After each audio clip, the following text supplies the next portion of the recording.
Abawagizi ba NRM balwanaganye n'abambabazi era okukakkana nga bawerako batwaliddwa mu ddwaliro. Okulwanagana kuno kwatandikidde mu kabuga k'e ne Lubaale okutuukira ddala Kitwe awabadde olutalo lwennyini. Oluvannyuma Mbabazi yakubye olukungaana eky'amate ku kisaawe.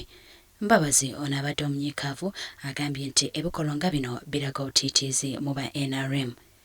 They should be easy and calm about the competition that is going on.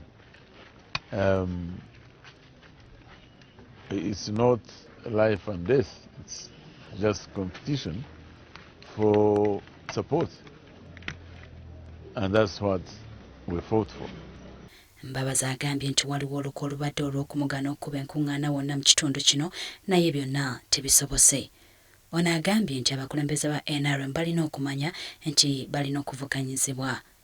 Wabula ye minisita w'ekitongole ekiramuzi ne ssemateeka General Kahindo Tafiire agamba nti bino byonna Mbabazi yabitandika era byalina okukungula. We are deliberate. The current anomalies are just a sheer incompetence. Just sheer incompetence. I don't blame anybody, it's just sheer incompetence.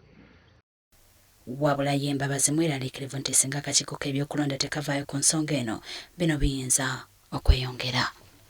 The Electoral Commission, following our letter of protest to them, convened a meeting of our side and the other sides and counseled everyone that there should be no interference in the public meetings of other candidates.